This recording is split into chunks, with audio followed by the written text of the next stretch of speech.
आज के लेक्चर में हम बात करेंगे आरएनए के बारे में। RNA stands for ribo nucleic acid. कुछ प्लांट वायरसेस और कुछ एनिमल वायरसेस के जेनेटिक मटेरियल में आरएनए मौजूद होता है। अगर इसकी एग्जांपल्स को देखें तो प्लांट वायरस में टीएमवी शामिल है, यानी कि टर्निप येलो मोज़ेक वायरसेस। उसके अलावा वाउंड ट्यूमर वायरसेस वगैरह शामिल हैं। एनिमल वायरसेस की बात की जाए तो for example influenza virus, foot and mouth viruses और रियो वायरसेस वगैरह शामिल हैं। प्लांट वायरसेस और एनिमल वायरसेस के जेनेटिक मटेरियल में आरएनए मौजूद होता है। जैसे कि डीएनए की बात करें कि डीएनए भी हम कहते हैं एक पॉलीमर है, इसी तरह आरएनए भी हम कह रहे हैं is a polymeric nucleic acid of 4 monomeric ribotides और राइबोन्यूक्लियोटाइड। हम कह रहे हैं कि आरएनए भी किसका पॉलीमर है? राइबोन्यूक्लियोटाइड का। ठीक है, तो अब बात करते हैं राइबोन्यूक्लियोटाइड की। Each ribonucleotide contains a pentose sugar. Pentose sugar को डी राइबोज भी बोल सकते हैं, a molecule of phosphate group and a nitrogen base. ठीक है, यानी कि हर राइबोन्यूक्लियोटाइड जो है इसमें पेंटोज शुगर मौजूद होगी, या डी राइबोज उसको कह रहे हैं, या फिर हम कह रहे हैं एक मॉलिक्यूल है फॉस्फेट ग्रुप का वो शामिल होगा। उसके अलावा कुछ नाइट्रोजन बेसिस भी शामिल हो सकती हैं। जब आरएनए की बात करते हैं तो उसमें 2 प्यूरीन शामिल होती हैं और 2 पायरिडीन शामिल होती हैं। अगर प्यूरीन की बात करें तो प्यूरीन में एडेनिन और गानिन शामिल है। उसके अलावा पायरिडीन में साइटोसिन और यूरैसिल शामिल है। यहाँ पर थायमीन की जगह पर यूरैसिल मौजूद होती है। ठीक है, तो इसका अगर स्ट्रक्चर देखें तो कुछ इस तरह का इसका स्ट्रक्चर बनता है। ठीक है, ये आपको स्ट्रक्चर नज़र आ रहा है, स्ट्रक्चर ऑफ आरएनए। ये क्या है? ये स्ट्रक्चर ऑफ आरएनए है। यहाँ पर ये जो आपको ब्लू में नज़र आ रहा है ये शुगर है, इसको हम राइबोज शुगर भी बोलते हैं। उसके अलावा ये दोनों यहाँ पर शुगर नज़र आ रही हैं, ये रेड कलर में जो है यहाँ पर नाइट्रोजनस बेस अटैच होती है। ठीक है, ये दोनों शुगर हैं, इसके कॉर्नर पर नाइट्रोजन बेस अटैच होगी। उसके अलावा इसके इस कॉर्नर पे और इस कॉर्नर पे हम कहते हैं कि एक फॉस्फेट ग्रुप अटैच होता है और इन दोनों के दरमियान में एक लिंकेज बनता है। ये हमने डिटेल में पढ़ लिया था कि कौन सा लिंकेज कहाँ पर बनता है। ठीक है, हमने बात कर ली थी। फॉस्फोडाइस्टर लिंकेज भी हमने पढ़ा था, इसके बारे में हमने डिटेल में पढ़ चुके हैं। ग्लाइकोसिडिक लिंकेज के बारे में भी हम लोगों ने पढ़ लिया है, तो यहाँ पर फॉस्फोडाइस्टर बॉन्ड की भी हम बात कर सकते हैं। ठीक है, तो यहाँ पर हम बात कर रहे हैं राइबोज शुगर जो है, राइबोज शुगर है, एक उसके साथ बेस अटैच है और उसके साथ फॉस्फेट ग्रुप अटैच है और ये एक सिंगल स्ट्रक्चर बनता है। जिस तरह हम डीएनए की बात करते हैं, डीएनए में डबल स्टैंडर्ड स्ट्रक्चर बनता है। उसके अलावा हम कहते हैं कि वो हेलिकल स्ट्रक्चर है। यहाँ पर आरएनए में सिंगल स्ट्रक्चर बनता है। उसके अलावा ये डबल हो सकता है लेकिन ये डीएनए की तरह हेलिकल स्ट्रक्चर नहीं बनेगा। ठीक है, इसको दोबारा से यहाँ से कंटिन्यू करते हैं। हमने बात कर ली प्यूरीन्स की भी और पायरिडीन की भी बात कर ली। तो ये जो चारों हम बात करें, चारों बेसिस यानी कि जो 4 राइबोन्यूक्लियोटाइड हमारे पास मौजूद हैं, ठीक है, these occur freely in nucleoplasm. हम कह रहे हैं कि ये फ्रीली कहाँ पर मौजूद होती हैं? न्यूक्लियोप्लाज्म के अंदर मौजूद होती हैं, but in the form of triphosphates. ठीक है, ये मौजूद है फ्रीली न्यूक्लियोप्लाज्म में, तो ये फ्री मौजूद है ये राइबोन्यूक्लियोटाइड्स, लेकिन वहाँ पर ये किस शक्ल में मौजूद हैं? ये ट्राइफॉस्फेट की शक्ल में मौजूद होती हैं, यानी कि हम कह रहे हैं ट्राइफॉस्फेट ऑफ राइबोन्यूक्लियोसाइड। जैसे कि हम बात करते हैं एटीपी की, ठीक है, एडेनिन ट्राइफॉस्फेट। तो ये इसकी एग्जांपल में शामिल है कि ये न्यूक्लियोप्लाज्म में फ्रीली जो है मौजूद है, लेकिन इन the form of triphosphate of ribonucleoside, for example ATP। उसके अलावा ये दूसरी एक और एग्जांपल भी इसमें ले सकते हैं, UTP। ठीक है, यूरिडीन ट्राइफॉस्फेट। इसी तरह यहाँ पर बात कर लें एडेनिन ट्राइफॉस्फेट। ठीक है, अब इसके अगर हम बात करें टाइप्स के बारे में, ये हमने इसकी स्ट्रक्चर भी मैंने आपको बता दिया, इसमें स्ट्रक्चर में कौन कौन सी चीज़ें मौजूद हैं। उसके अलावा हमने इसकी आरएनए को भी देख लिया है कि ये आरएनए किसका एब्रीवेशन है और इसकी डेफिनेशन भी ये समझे आप। इसकी ये डेफिनेशन है ये कि each ribonucleotide contains a pentose sugar, a molecule of phosphate group and a nitrogenous base. ठीक है, तो अब हम इसकी बात करते हैं आरएनए की टाइप्स के बारे में। ठीक है, आरएनए की टाइप अगर हम बात कर रहे हैं तो इसमें 2 टाइप्स हैं, एक हम कह रहे हैं जेनेटिक और दूसरी को हम कह रहे हैं नॉन जेनेटिक आरएनए। यानी कि ये क्या है? ये जेनेटिक आरएनए है। ठीक है, जेनेटिक आरएनए, और ये क्या है? ये नॉन जेनेटिक आरएनए है। तो अब जेनेटिक आरएनए और नॉन जेनेटिक आरएनए क्या है? ये स्ट्रक्चर भी है आरएनए का। ठीक है, ये हम पढ़ें RNA types and its structure. तो जब जेनेटिक आरएनए की बात करते हैं तो हम कहते हैं when organisms do not contain DNA. Genetic RNA में क्या होगा कि एक ऑर्गेनिज्म है उसमें डीएनए मौजूद नहीं है, वहाँ पर उसके जेनेटिक मटेरियल में आरएनए मौजूद होगा। ठीक है, जैसे हम बात करते हैं आरएनए वायरसेस की, जैसे हम प्लांट वायरसेस की भी बात कर सकते हैं या फिर हम एनिमल वायरसेस की भी बात कर सकते हैं, वो सब जेनेटिक आरएनए में आते हैं, क्योंकि हमने बात की कि उनके जेनेटिक मटेरियल में आरएनए मौजूद होता है। जैसे हमने यहाँ पर डिस्कस किया था प्लांट वायरसेस और एनिमल वायरसेस को। ठीक है, हमने कहा था कि they contain RNA as their genetic material. तो यहाँ पर जेनेटिक आरएनए में वही बात है कि when organisms do not contain DNA they contain RNA. ठीक है, फॉर एग्जांपल आरएनए वायरसेस, ठीक है, they do not present in it and genetic material is RNA, यानी sorry DNA does not present in it and genetic material is RNA.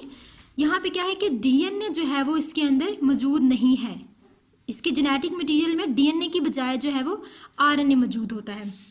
उसके बाद अगर non genetic RNA को देखें तो नॉन जेनेटिक आरएनए क्या है कि ये हर ऑर्गेनिजम्स में मौजूद होता है, जैसे कि हम बात करते हैं बैक्टीरिया की या फिर हम बात करते हैं यूकेरियोट्स की। हर ऑर्गेनिजम्स में यूकेरियोट्स और बैक्टीरिया शामिल है। उसके अलावा अब नॉन जेनेटिक आरएनए में क्या होगा कि इसमें डीएनए मौजूद है, it contain DNA, it work as a genetic material and the RNA is present in their body is known as the non genetic RNA. अब इसमें इसके जो जेनेटिक मटीरियल है उसमें डीएनए मौजूद होगा, लेकिन उसकी बॉडी में आरएनए भी मौजूद है। ठीक है, डीएनए भी मौजूद है, डीएनए उसके जेनेटिक मटेरियल में मौजूद है, लेकिन उसकी अदर पार्ट्स ऑफ बॉडी अगर बात करें या हम उसकी कह रहे हैं कि उसकी जो बॉडी है उसमें आरएनए मौजूद है, तो हम उस आरएनए को कहेंगे कि वो आरएनए नॉन जेनेटिक आरएनए कहलाएगा।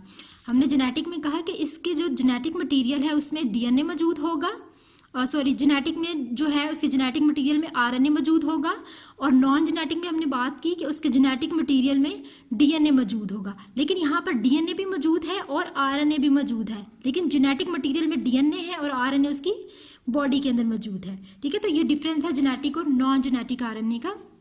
उसके अलावा इसमें एक और भी एक टाइप कह लें या इसके स्ट्रक्चर में एक और भी चीज़ है जिसके बारे में आपको पता होना चाहिए कि हम बात करते हैं जो आरएनए है it is double standard not helical. हम कहते हैं कि वो डबल स्टैंडर्ड तो हो सकता है लेकिन वो हेलिकल नहीं होता।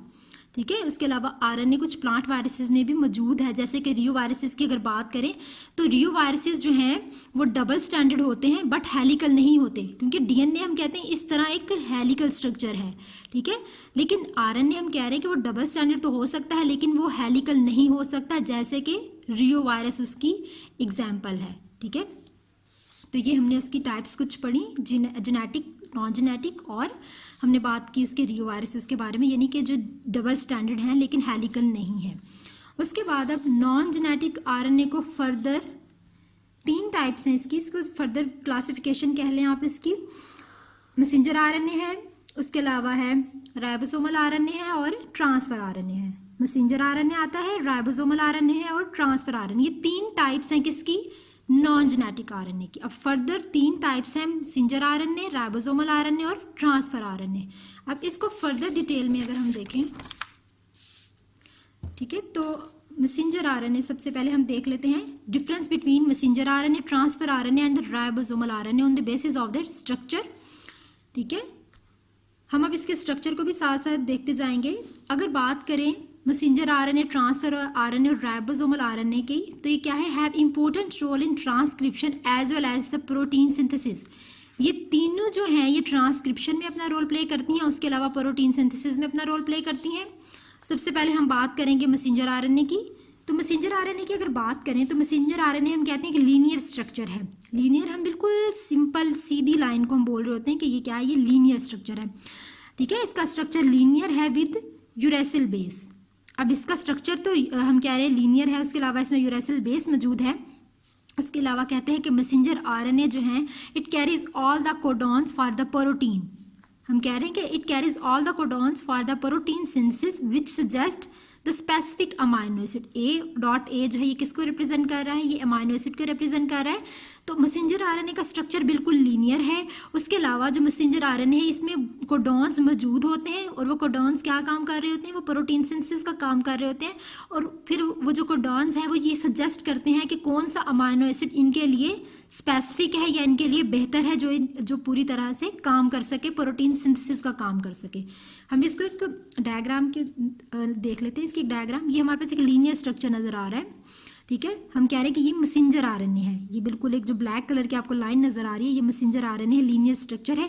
इसके साथ ये जो आपको बॉक्सेस नजर आ रहे हैं, हम कह रहे हैं यहाँ पर कुछ कोडॉन्स मौजूद हैं और उनके अंदर कुछ आपको अमीनो एसिड भी नजर आ रहे हैं, जैसे GUA, UGCAA। तो ये जो हम कह रहे हैं ये कोडॉन है, ये each codon corresponds to one amino acid. ये जो हम कोडॉन्स हैं ये एक स्पेसिफिक अमाइनो एसिड को अपने लिए चूज़ करते हैं और फिर वो जो अमाइनो एसिड्स हैं वो एक पॉलीन्यूक्लियोटाइड चेन बनाते हैं। उसके बाद वो जब चेन बन जाती है वो आगे फिर जो है प्रोटीन सिंथेसिस का काम करती है। ठीक है, ये एक DNA है, DNA is transcribed into messenger RNA. ये DNA का स्ट्रक्चर है। उसके बाद हम बात कर रहे हैं कि ये कोडॉन है इसमें, और कोडॉन के अंदर कुछ अमाइनो एसिड्स मौजूद होते हैं। अब यहाँ पर क्योंकि कोडॉन्स की बात करें तो इसमें कुछ स्टार्ट कोडॉन्स मौजूद होते हैं और इसमें कुछ स्टॉप कोडॉन्स भी मौजूद होते हैं। ठीक है, अगर इसके सेकेंडरी स्ट्रक्चर की बात करें, its secondary structure contain hairpin and stem loop. ठीक है, ये एक तो स्ट्रक्चर हम ये बात कर रहे हैं कि इसका सेकेंडरी स्ट्रक्चर भी होता है और कुछ वो स्ट्रक्चर इस तरह का दिखाई देता है। ठीक है, इसके सेकेंडरी स्ट्रक्चर में कुछ हेयर पिन्स भी मौजूद होते हैं और कुछ स्टेम लूप भी, एक हेयर पिन्स भी मौजूद है और कुछ स्टेम लूप भी मौजूद होते हैं। ठीक है, और इसका जो स्ट्रक्चर है सेकेंडरी वो लेस कॉम्प्लिकेटेड है देन ट्रांसफर आरएनए और राइबोसोमल आरएनए। यानी कि कॉम्प्लेक्स तो है लेकिन बहुत थोड़ा कॉम्प्लेक्स है, इतना कॉम्प्लेक्स नहीं है जितना कि ट्रांसफर आरएनए का और राइबोसोमल आरएनए का है। ठीक है, तो अगर हम इसका फंक्शन देख लें कि मैसेंजर आरएनए की अगर फर्स्ट करें डेफिनेशन आपसे पूछ लेता है कि मैसेंजर आरएनए की डेफिनेशन क्या है ये, या फिर ये क्या काम करता है, तो ये क्या काम करता है, messenger RNA carry message from DNA to ribosomes for protein synthesis.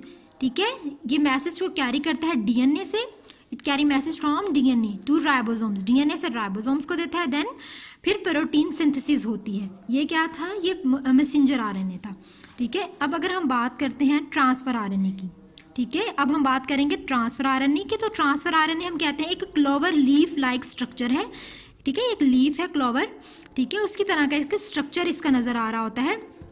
अब इसका जो स्ट्रक्चर ये आपको सामने दिखाई भी दे रहा है, इसमें 3 लूप्स मौजूद हैं, 1 2 3, हम कह रहे हैं इसमें 3 लूप्स मौजूद हैं।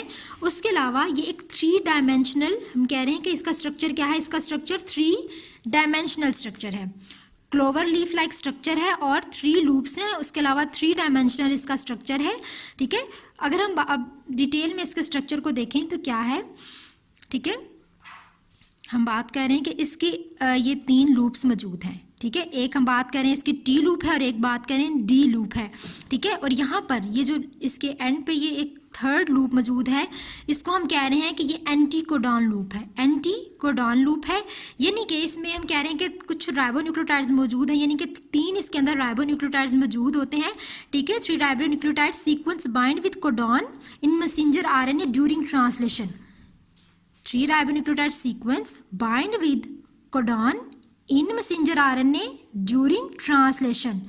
यानी कि इसमें कुछ एंटी कोडॉन लूप में राइबोन्यूक्लियोटाइड्स मौजूद होते हैं और वो कोडॉन के साथ बाइंड करते हैं मैसेंजर आरएनए में, और उसके बाद ये सारा काम कब हो रहा होता है, जब ट्रांसलेशन का काम हो रहा होता है। ठीक है, जो ये न्यूक्लियोटाइड्स मौजूद हैं इन्होंने कोडॉन के साथ कब बाइंड करना है, मैसेंजर आरएनए में इन्होंने कोडॉन के साथ बाइंड करना है, और ये कब हो रहा है, ठीक है, ड्यूरिंग ट्रांसलेशन। ठीक है, तो अब ये हमने बात की T लूप की और D लूप की। अब अगर D और T लूप के स्ट्रक्चर को देखें तो यहाँ पे जो D लूप है इसमें एक बेस मौजूद होती है जिसको हम कहते हैं पायरिमिडीन। ठीक है, यहाँ पे एक बेस पायरिमिडीन मौजूद होती है जिसका क्या नाम है, इसको हम एक और नाम भी देते हैं डिहाइड्रोयूरेसिल। उस बेस का नाम है डिहाइड्रोयूरेसिल, यानी कि एक पायरिमिडीन बेस मौजूद है जो हम कह रहे हैं डिहाइड्रोयूरेसिल जिसका नाम है। उसके अलावा T लूप में एक और बेस मौजूद है, ठीक है, जिसको हम कहते हैं सूडोयूरेसिल। इसका क्या नाम है, इसका नाम है सूडोयूरेसिल, और इसको इस तरह के निशान से भी रिप्रेजेंट किया जाता है, सूडोयूरेसिल। ठीक है, उसके बाद यहाँ पर जो ये मौजूद है ये क्या है, ये इसका वेरिएबल आर्म है, इसको आर्म कहते हैं। उसके अलावा ये जो लूप्स बने हैं ये किसकी वजह से बने, due to the unavailability of the formation of hydrogen bonds. ठीक है, इनके पास जब हाइड्रोजन बॉन्ड्स अनअवेलेबल थे, ठीक है, उस टाइम ये लूप्स बने, due to the unavailability of the formation of hydrogen bonds. उसके अलावा अब यहाँ पर एक इसका 3 एंड है और एक इसका 5 एंड है। अब ये जो 3 एंड है इसके साथ अमाइनो एसिड्स आकर अटैच होते हैं। ठीक है, यहाँ पे हम कह रहे हैं कार्बोनिल ग्रुप मौजूद है, यहाँ पर अमाइनो एसिड्स ने आकर इसके 3 एंड पे आकर अटैच होना है। तो 5 एंड और 3 एंड इसका भी फर्दर एक फंक्शन है कि इस अमाइनो एसिड ने इस 3 एंड के साथ आकर अटैच होना होता है। तो अब इसका अगर देख लें, इस ट्रांसफ़र आरएनए का काम देखते हैं कि ये क्या काम करता है। ठीक है, ट्रांसफ़र आरएनए ट्रांसफ़र इसका नाम है, नाम से हमें पता चल रहा है, जैसे कि हमें मैसेंजर आरएनए से पता चला, इसका नाम क्या है, मैसेंजर है, तो ये मैसेज को कन्वे करेगा। ठीक है, यानी कि ये मैसेज को कर रहा है। उसके बाद हमने कहा था विच कैरी मैसेज, जिसने मैसेज को कैरी किया था from DNA to ribosomes for protein synthesis, DNA से लिया, राइबोसोम्स को दिया, देन उसकी प्रोटीन सिंथेसिस हुई। अब ट्रांसफ़र आरएनए की अगर बात करें तो ट्रांसफ़र जो है इसका मतलब इसने कुछ किसी चीज़ को ट्रांसफ़र करना है। अब transfer RNA transfer specific amino acid to the protein synthetic machinery of ribosomes. ठीक है, तो ये जो ट्रांसफ़र आरएनए हम कहते हैं कि ये स्पेसिफिक अमाइनो एसिड्स को प्रोटीन सिंथेटिक मशीनरी जो है राइबोसोम्स की, जो राइबोसोम है हम इसको कहते हैं कि ये प्रोटीन फैक्ट्री भी है। ठीक है, तो यहाँ पर ये जो ट्रांसफ़र कर जो अमाइनो एसिड इसने लिए हैं, जो इसके 3 प्राइम एंड, जो इसका 3 एंड है, इसने जो अमाइनो एसिड लिए हैं उसको इसने आगे ट्रांसफ़र कर देना है। इसकी जो प्रोटीन सिंथेटिक मशीनरी है उसको हम क्या कहते हैं, उसको हम राइबोसोम्स कहते हैं, इसने वहाँ पर इसको ट्रांसफ़र कर देना होता है। ठीक है, ये है ट्रांसफ़र आरएनए। ठीक है, अब अगर हम बात करते हैं राइबोसोमल आरएनए की, राइबोसोमल आरएनए का ये आपको स्ट्रक्चर नज़र आ रहा होगा। ठीक है, ये बहुत कॉम्प्लेक्स स्ट्रक्चर है। ठीक है, ये बिल्कुल ऐसे ही जैसे हमने बात की मैसेंजर आरएनए की, उसका स्ट्रक्चर इतना कॉम्प्लेक्स नहीं था। उसके बाद आगे हमने बात की ट्रांसफ़र आरएनए की, उसका थोड़ा सा कॉम्प्लेक्स था, हमने कहा उसका कॉम्प्लेक्स स्ट्रक्चर है, 3 डायमेंशनल स्ट्रक्चर है। अब आगे राइबोसोमल आरएनए की बात करेंगे तो राइबोसोमल आरएनए का स्ट्रक्चर बहुत ज़्यादा कॉम्प्लेक्स है। जैसे ये आपको कॉम्प्लेक्स स्ट्रक्चर नज़र आ रहा है, तो इसका स्ट्रक्चर बहुत ज़्यादा कॉम्प्लेक्स है, मच कॉम्प्लेक्स सेकेंडरी स्ट्रक्चर्स। ठीक है, क्योंकि इसके अंदर बहुत ज़्यादा जो है लूप्स मौजूद हैं, बहुत ज़्यादा इसके अंदर हेयर पिन्स मौजूद हैं, उसके अलावा इसमें सेवरल फोल्ड्स मौजूद हैं। ठीक है, इसके अंदर देखें सेवरल लूप्स मौजूद हैं, बहुत ज़्यादा हेयर पिन्स मौजूद हैं, उसके अलावा बहुत ज़्यादा इसमें जो है फोल्ड्स भी मौजूद हैं, फोल्ड्स आपको नज़र आ रहे हैं, इसलिए बहुत ज़्यादा कॉम्प्लेक्स सेकेंडरी स्ट्रक्चर है। ठीक है, तो राइबोसोमल आरएनए क्या काम कर रहा है कि ribosomal RNA provide structural base to the ribosomes. Ribose को हम कह रहे हैं कि प्रोटीन सिंथेसिस फैक्ट्री होती है। ठीक है, तो राइबोसोमल आरएनए प्रोवाइड करता है स्ट्रक्चरल बेस को, जो राइबोसोम्स है उसको ribosomal RNA structural base provide करता है ताकि वो क्या काम कर सके, therefore it requires in higher amount, ताकि वो प्रोटीन सिंथेसिस का काम कर सके। ठीक है, इसलिए वो उसको प्रोवाइड करता है। तो राइबोसोमल आरएनए जो स्ट्रक्चरल बेस है उसको राइबोसोम को प्रोवाइड करता है, और वो बहुत ज़्यादा हाई अमाउंट में प्रोवाइड करता है ताकि फिर आगे वो प्रोटीन सिंथेसिस में हेल्प करता है। ठीक है, it is present in ribosomes and read the message of messenger RNA. अब ये आप कह लेंगे इसका काम है कि ये प्रेजेंट है राइबोसोम्स में और ये रीड कर रहा है किसके मैसेज को, मैसेंजर आरएनए के मैसेज को ये रीड कर रहा है। उसके अलावा राइबोसोमल आरएनए की अगर फर्दर बात की जाए तो इसमें कुछ और सब यूनिट्स भी मौजूद होते हैं। ठीक है, जैसे कि हम कहते हैं इसमें कुछ सब यूनिट्स मौजूद हैं। अब इसमें 2 सब यूनिट्स मौजूद हैं। ठीक है, अगर बात की जाए तो प्रोकैरियोटिक और यूकैरियोटिक की, तो मेजर 2 है। अब फर्दर प्रोकैरियोटिक की अगर बात करें तो प्रोकैरियोटिक जो है हम कह रहे हैं कि 70S है, जो S है ये एक स्वेडबर्ग यूनिट है, S stands for Svedberg unit. ठीक है, अब जो प्रोकैरियोटिक 70S है इसके फर्दर 2 सब यूनिट्स इसके अंदर मौजूद हैं। एक क्या है, एक हम कह रहे हैं एक लार्ज सब यूनिट है, एक स्मॉल सब यूनिट है। अब एक 50S है, एक 30S है। अब जो 50S है ये हम कह रहे हैं ये लार्ज, 30S जो है हम कह रहे हैं ये स्मॉल है, यानी कि इसको हमने लार्ज से कर दिया मेंशन, उसके बाद ये स्मॉल से मेंशन कर दिया।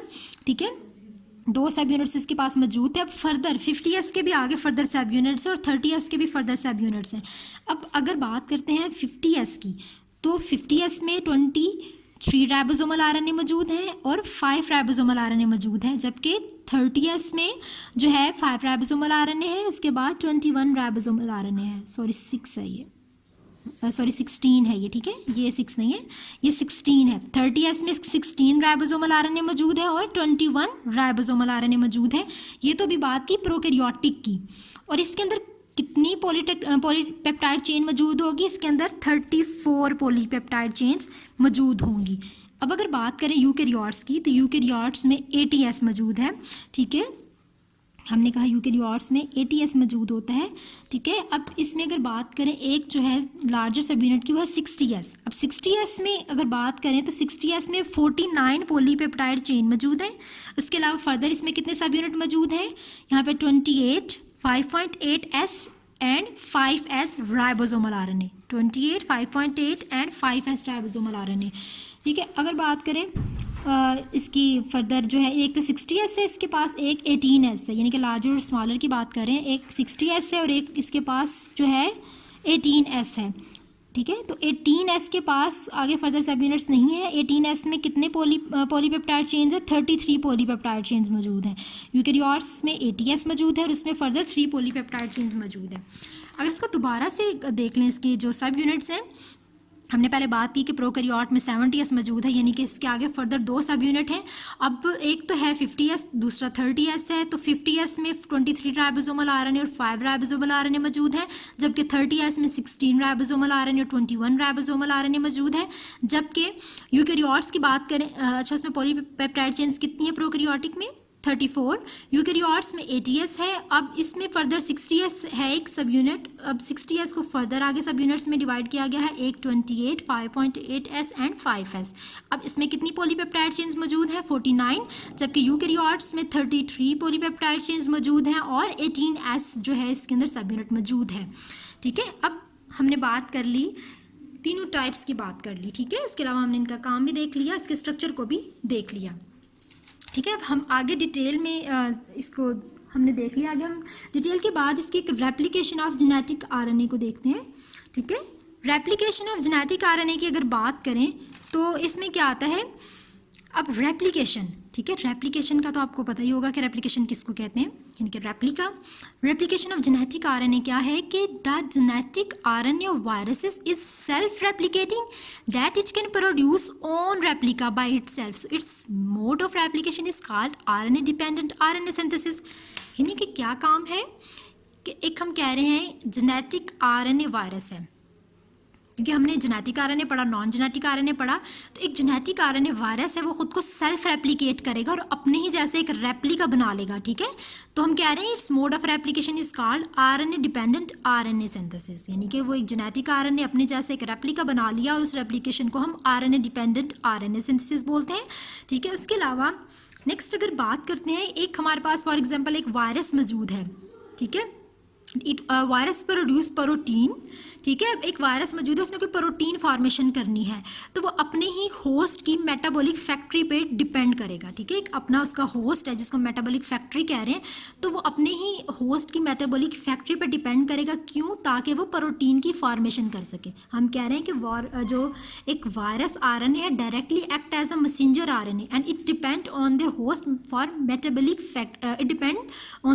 Metabolic factory for protein synthesis.